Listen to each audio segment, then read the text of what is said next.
Okay, welcome back to part 8 of my Dresden build.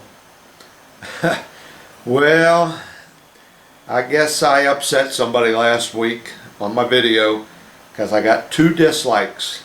I guess somebody couldn't take a joke.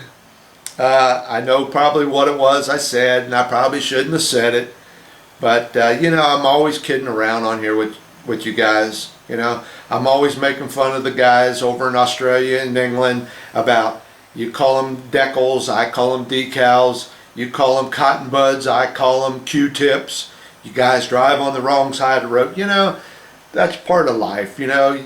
I just messing around with you, but apparently some little old lady over in Korea didn't find it too funny.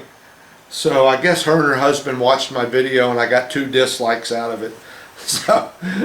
Alright, I apologize to you, little old lady over in Korea, but, you know,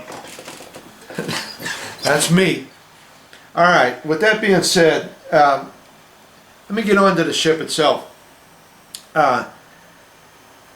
You know, this kit here is 2 ships in 1 box, okay? And yeah, they were both built at the same time over in Germany, but they were both built in 2 different shipyards. And there are some differences to them, even though they were both, you know, of the same class. Now, the biggest difference are the fact that the Dresden has 4 propellers and the Emden only has 2. And the funnels are different, and the fact that there's some piping that runs up the side of the funnels that are different. So Revell did do that here in their sprues. This sprue here is from the Emden, okay? The funnels are different. This part is molded different because it only has 2 propeller shafts coming out of it. The propellers are much larger on this Emden. This little part goes up on the bow, is a little different. But guess what? Right here and here are the 2 little shields that go on the Emden. Why couldn't they do that for me, make that shield that wraps around for the Dresden? But Revell did make some changes. You know, this sprue is different than the sprue that came with the Dresden. But the rest of the ship, the hull, and most everything that goes onto the deck are the same. And I believe they were all molded after the Emden. So if you're a true rivet counter, pay attention to what you're doing, because I did find one little thing that's different between the 2, and they didn't correct it. Okay?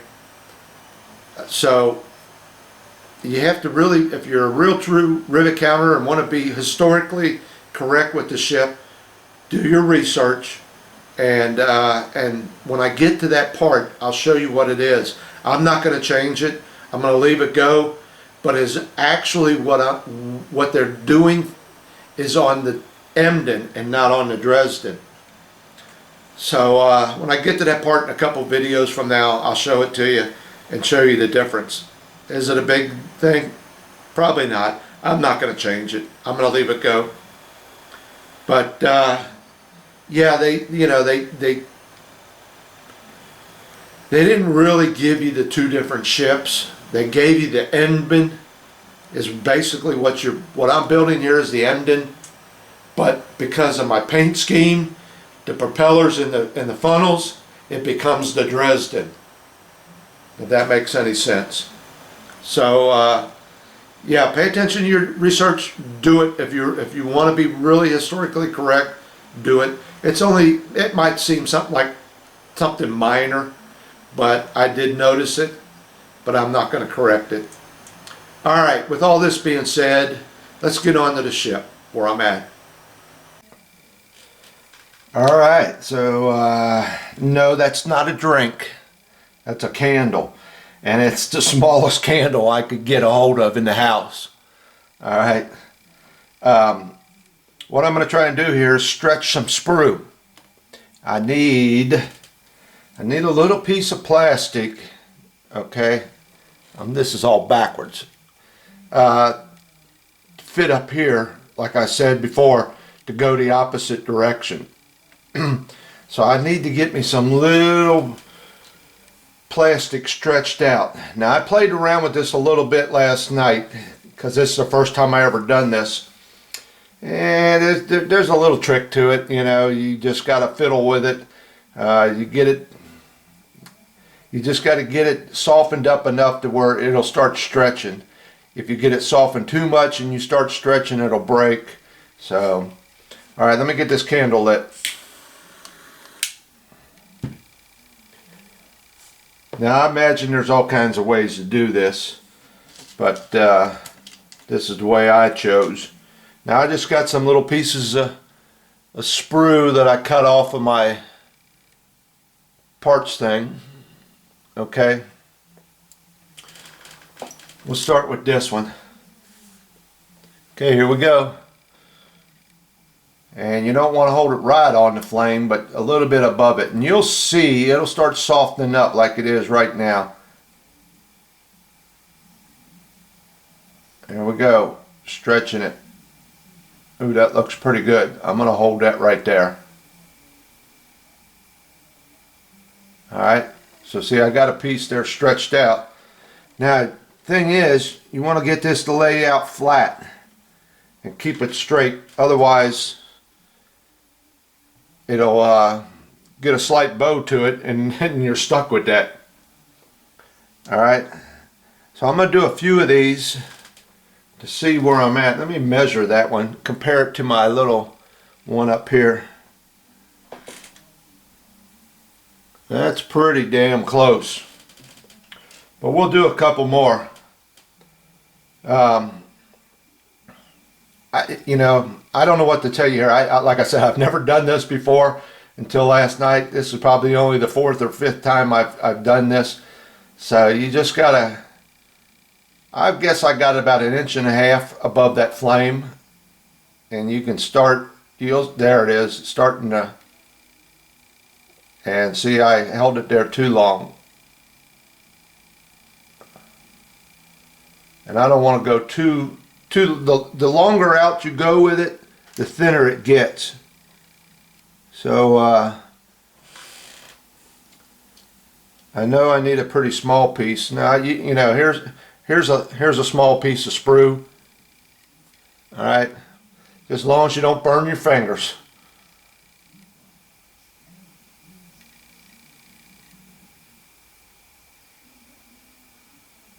Yeah. See, I think I'm getting it too hot.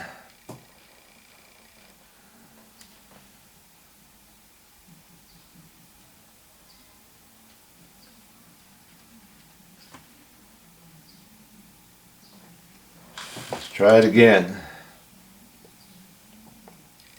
This time I think we're going to move the flame back and forth a little bit. Heat up a bigger area. Yow. That one hurt. Burnt my finger on that one. Ooh, that's a good one.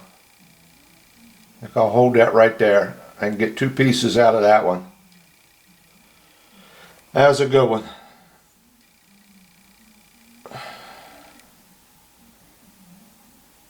Yeah, it seems to, the more along the piece of sprue you melt, you're just not getting a small thin area. Now this is pretty small, but it seems like the further along it you can melt back and forth, it looks like the better pull you'll get on it. I'm gonna probably burn some fingers on this one.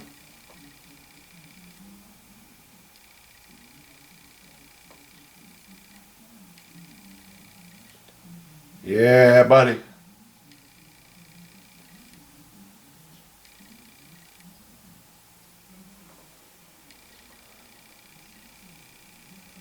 All right, I should be able to get a couple out of all these. Let me blow this out. Smoke alarm will probably go off. Let me get these over here so you can see them. I think this one here is a pretty good one. This one here is a pretty good one. And this one's a pretty good one. You gotta let them cool. You hang on to them. See, I set this one down and it bowed on me. Alright. Seemed like if I held it from the end like this until it cooled and then set it down, I can get a straighter piece out of it. Let me get them in view for you here. There you go. So out of all of them and a couple other ones I did, I should be able to find two pieces. I have to look at the back mast. I don't know if the back mast has it or not. But I just got to cut. I think this one here looks real good. That's right about that size. I can get two pieces out of that. I only need, you know, what is that, about 1/4 of an inch on both sides. They go right here. I'm going to give it a try, see if it'll work. Okay. Cross your fingers. See if I can get that to go in there. Stay on there.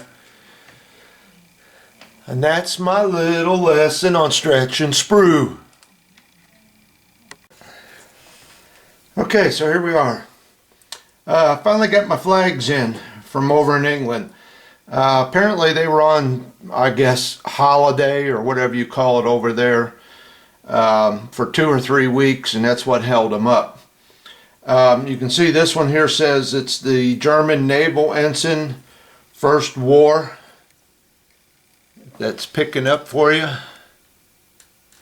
And then this one here says the Imperial Navy, 1893 to 1921.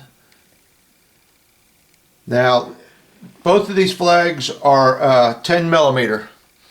And I think that comes out 3/8 of an inch in Imperial. Because you're probably saying, wow, those are awful small because there's my thumb.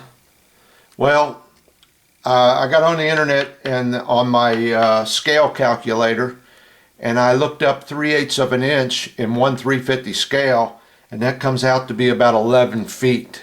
So that flag is plenty big. Alright, so there's my two flags.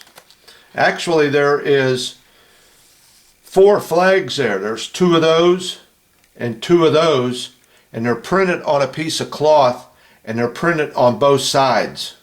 Alright, so there's no folding over here or nothing. That is on both sides of the material, and there's actually 4 flags there altogether. Okay, here's the ship. Here's what I've been up to. Alright, I got all the guns on. Got all my deck guns on. Those there. Up in here. 2 more there. 2 more up here. I got the bridge attached finally. I got a little photo etch right here. I've got a few more things that need to go on. I got the extra set of ship's wheels go back here. Got a little photo etch back here. Let me show you here. I don't know if this will come in very good. I'm having a little trouble seeing this because I got a light right in my face. But you can see this gun right here if it's showing up for you. These are one of the guns that I took and put that black wash on it to bring out that detail. You see that? Now I also have my deck all taped up because I am getting ready here pretty soon to shoot this with my clear coat. I want to get that on there so I can do some more wash on some of these cabins and stuff, trying to bring out some of the highlights. You know, there's doors and hatches and stuff in here. I can't see them. But if I get a wash on there, and I'm thinking about going with a dark gray wash. I don't want it black. I just want to bring out the shadows of it, the highlights of it. So I'm thinking about a dark gray. I'll try that first. If it doesn't work, I'll switch over to the black. I got my anchors on. I just finished them up, right up here on both sides. And then the 2 in the back on both sides. Now, the 2 in the back, if you were to look at the directions right here, it looks like you're supposed to take the top of that anchor and go to that hole with it that's back there. It looks like a porthole. And that's where the arrow is showing. But on my pictures, and I got a picture of the anchors on the back still up in their position, and that is what they look like. That little hole that they want you to go to is right down around here. But from what I've seen, the top of that anchor should be up here with the top rail of the side of the hull there. Should be just like that. Also, I took my doors up here where the front cannon is, or the front gun. This one right here on both sides. And I put I haven't painted it yet, I just put it on. But I put the shielding doors down so the gun is exposed. And then I cut me a little piece of styrene. Okay, you can see it right there. That is the same width as this. And what I done is I cut a little piece of it, drilled a hole in the middle of it, and then cut it in half right at that hole. So in other words, if you were to put up your shields, put them up, bring this gun all the way forward, then you could bring that around and cover up that area too, if you get what I'm talking about. Okay? So that little piece of white styrene is on both sides for both, like there's two doors there. Okay? And like I said, I got to paint that and paint this yet. I have no idea what this little thing here is on the side, but I'll put it on there. I'll look at some real pictures of it and see if it kind of gives me more definition of what that might be. Not sure. But yeah, you can, like I said, I got the deck all taped off because I'm getting ready. There's only a couple more things I think I got to get on here. Those extra ship wheels. And I want to get a coat of clear finish on this. So that's what I'm trying to get ready for here. But you know what? Let me talk about this a minute. I see a lot of guys wearing these gloves. Now, I was wearing them now at this particular point in time because I'm trying to hold this ship while I'm scraping some of this here, scraping some of the paint off there so I can glue two pieces of plastic together. I can see I already got a fingerprint here because I didn't have them on up here. I'll have to clean that off. But you know, if you're going to handle your ship a lot like this, trying to turn it and do things, yeah, these gloves are a nice idea. And I believe that's why a lot of guys wear them. I don't wear them very much because, number one, my hands sweat a lot in them. And I know they make them with powder. But, and then they tell you one size fits all. Yeah, right. You know, maybe I got a extra large hand. And plus I can't feel these little parts in them real good, you know. I can't control what I'm trying to handle. You seem to drop things more. But for doing what I'm doing right now, this is the way to go. You know, yeah, get yourself a pair. Run over to the drugstore, buy a box of them. 100 of them comes in a box. I mainly wear them when I'm painting. You know, so I don't get paint all over my hands and then have to come in here and clean it all off. But 90% of the time, if I'm painting, I got a pair of these on.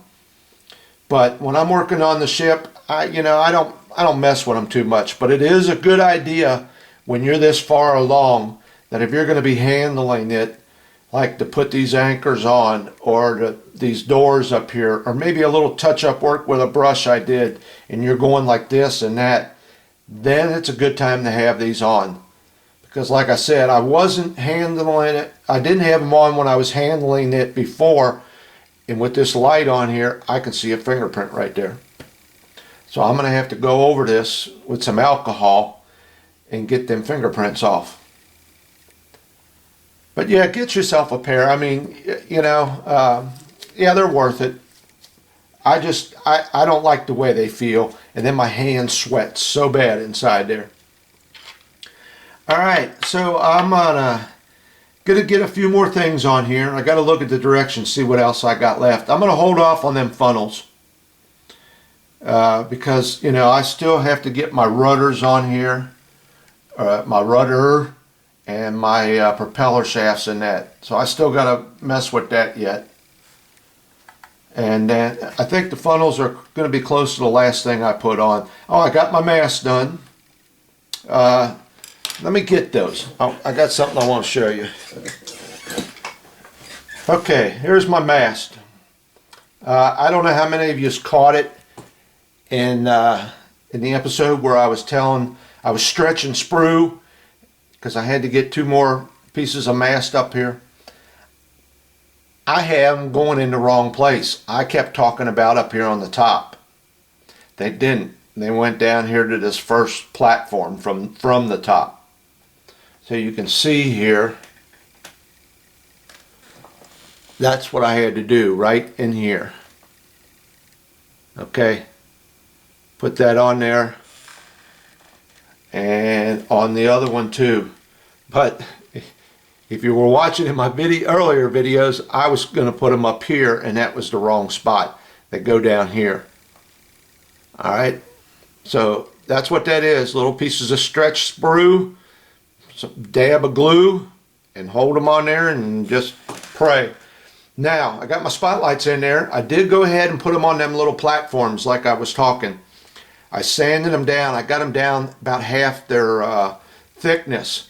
So now them spotlights are just barely above the railing. Now, you might see some white paint inside them spotlights. I drilled them spotlights out. I put some silver in there. It didn't show up very well. So I got white paint in there. Now I got something I'm going to do here. This isn't complete yet. I'll show you that probably at the end of this clip. I'll show you what I'm doing and how I did it. But I got something planned for that. And I'm going to experiment on another piece of plastic. That is flat white is what I got in there. But I'll experiment on another piece of plastic and see how it happens. I might go back to the silver. I'm not sure. Silver doesn't show up very much. And I wasn't looking for anything really to show up, but you'll see what I'm going to do here in a few minutes. So just hang in there for the second half of this video, and I think I'm going to get on that next. Alright, thanks for watching this section. Okay, so here's what I'm doing for my spotlights. I told you I was going to try this out on another piece of plastic, and it turned out real nice. I'm really pleased with that. So what I'm using is my 5-minute epoxy. Okay, and there's 4 spotlights. I would recommend doing 2 at a time. So just mix up a little batch and you know, do 2 of them at a time. Now on this one here, since you got one on one side, then you got to flip it over, got one on the other side. I'm doing 1 at a time back here because I don't want to get this one started, flip it over, and take a chance of it messing up. Alright, so I already did that one. And I'm going to turn this around and show you how I do this. Now, like I said, I painted the inside flat white. Now, you can paint it silver if it's too bright for you, but I'm looking at a finished product and it looks just as if it was clear plastic that they gave you. It is a little brighter maybe than what I wanted, but that's okay. You know, I'm satisfied with it. So here's what I do. Let me mix this up. Get this here stuff mixed up. And if you notice, and I've showed this in all my other videos, I take these Post-its, and this is what I use. If I'm using super glue, I'll put a drop of super glue on there. If I'm using 5-minute epoxy, I'll mix my 5-minute epoxy up on here. I was using some of that canopy glue and some other spots, and I'll put a dab of that on here. And then I just take a toothpick and go from there. But this is the best way to go. Little Post-its, and then you just throw them away when you're done. Alright, so let me get a little drop of this on here. Don't take much of this.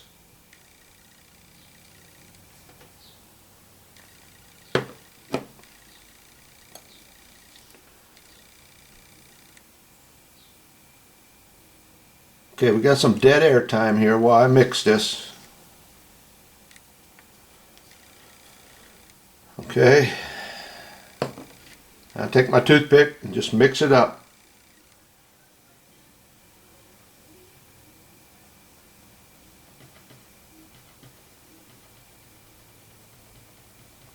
I usually like to mix mine up pretty good. Make sure she's all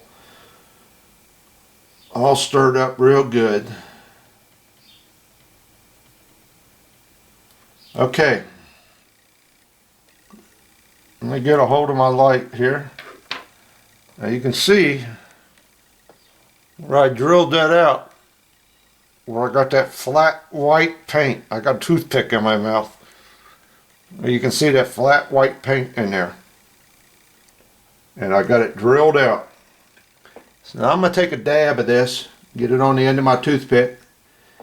Let me get my, hold on a minute, I got to get my spectacles. Okay, I got my spectacles on, my magnifiers. You get a drop of this on this toothpick. If I can get my hand out of the way and set it down inside that light.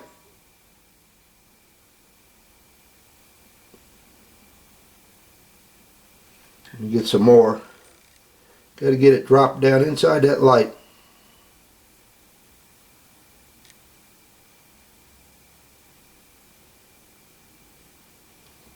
A little more.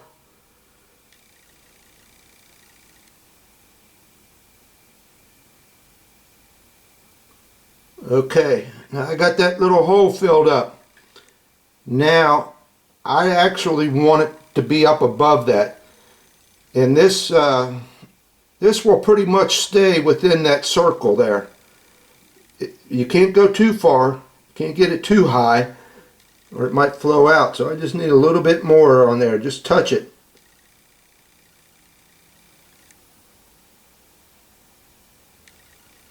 Okay, that's it. So now I just filled that up and got it a little bit above it. And it's, I can see it, you'll never see it, but it is convex. I think that's called convex, where it sits up above it. Can you see that? Let me put my other glasses back on. This is a pain in the ass. So I can see what you're seeing on the camera thing. Where are we at? Right there. I don't know if that's showing up, but you can see how it's sitting proud of that light. So it's giving it that arch shape. Okay? And that looks like a lens. Looks just like glass. Now, once this dries, it'll dry clear. Because as you know, 5-minute epoxy is kind of cloudy when you mix it. Got a little bit of a cloudiness to it. That's all I can say, you know. But once it sits for a while, it will dry clear. Now this one's been sitting for about an hour. All right, see that? See the light shining off of them? Right there, that's the front two I did. There we go. And it looks brighter on the camera because I got a light shining directly on it. It's really showing it up good. But what I was going after was that lens. A little bit of a concave shape or a convex shape. And she looks pretty good. I like it. I'm pleased with that. You know, that beats having just plain old plastic there. Now, every picture I've seen of the ship, these lights are covered with some kind of canvas covering, you know. but they don't give you that in the kit, and I wasn't going to mess with it trying to make something, so I thought this looks much better. That's a pretty neat little trick. That's actually the first time I've ever done this. I've seen guys use it on models, like on a dashboard of a truck or something. They'll do this wherever their dials and stuff are. Pretty neat little trick. Give it a shot. I'm really pleased with it. Like I said, it still hasn't dried 100% yet, but it is fairly clear right now after about an hour. I imagine overnight it'll clear up even more. But, you know, you might want to go with silver inside there. I think it looks pretty sharp. Alright, that was the little thing I wanted to show you on my lights. Okay, I think that's going to be it for this video.